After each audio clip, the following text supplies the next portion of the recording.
guys, good morning po. Ito po yung kubay. Ayan po ang kamatis. Ayan po, malapit na pong mamunga. Nagbubulak-bulaklak na po siya. Ayan po.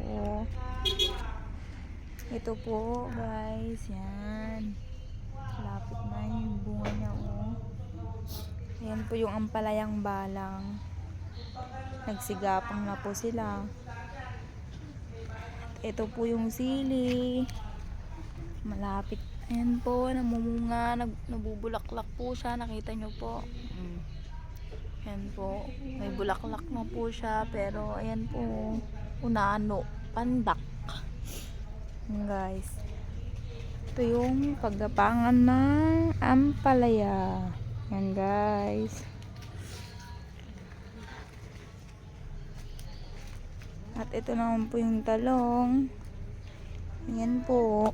May bulaklak na rin po siya guys. Ayan na po yung bulaklak niya. Ayan po. Kita nyo po guys. Ayan po. Ayan. Meron pong insekto. Tatanggalin po natin. Ayan po. Ayan. Kita nyo naman po guys. Yan po yung tinanim ni Cesar. Tanim-tanim po tayo pag wala tayong ginagawa. Ayan po yung talong. Mga pandak pero namumunga na siya. Nagbubulaklak pa lang po at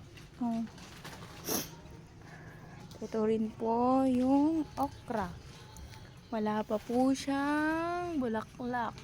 Matatagalan po ata yan. At unano pa po. Ito po yung pechay.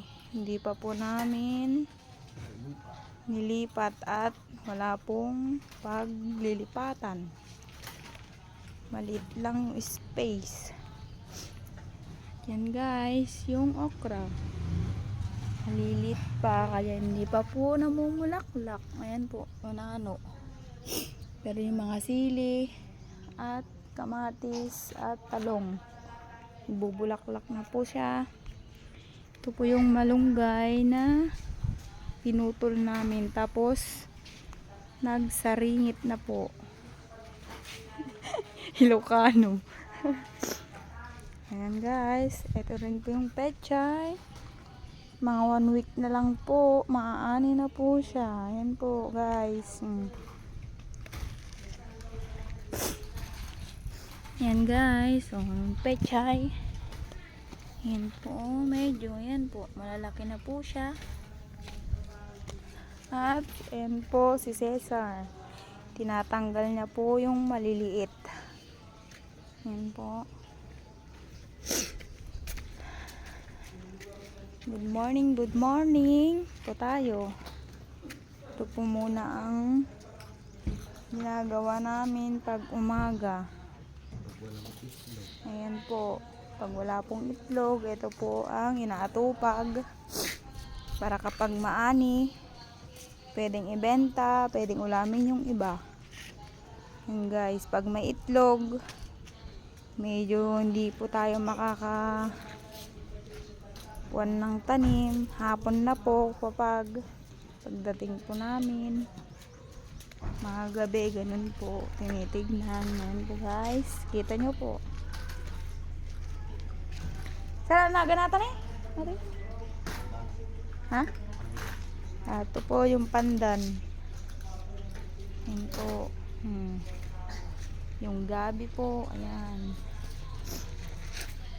Yan po yung gabi. Ayan guys, nag-aanak-anak po yan. Kapag nag-aanak po, ayan po yung anak niya guys. Ililipat po namin kapag, ayan po, yung iba nailipat na po guys. Ayun po yung gabi na ilipat. Yan, maliliit. Ayan o. Kaya ito naman po yung kamoteng lanot guys. Yan, violet po siya. Yan, itutur ko po kayo dito sa tanim. At ito po guys, yung ampalaya. Gumagapang na po siya. Yan na po. Yan. Pag bumunga po yan, madami yan. Tsaka ito po yung ginawa ni Cesar na pag-akyatan po niya. Yan guys. Nilagyan niya ng bahay-bahay. Yan guys. Nilibot ko po kayo. Meron pa po dun sa harapan. Yan guys.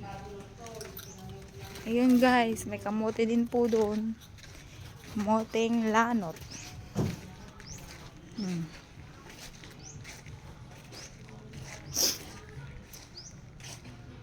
Ito po yung okra din.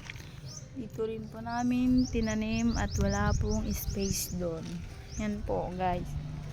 May okra din po dun sa gilid-gilid. Kamote po dito. At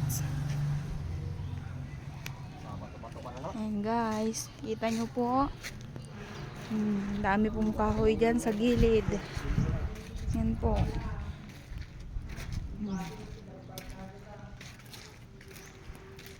Sige guys. Thank you po.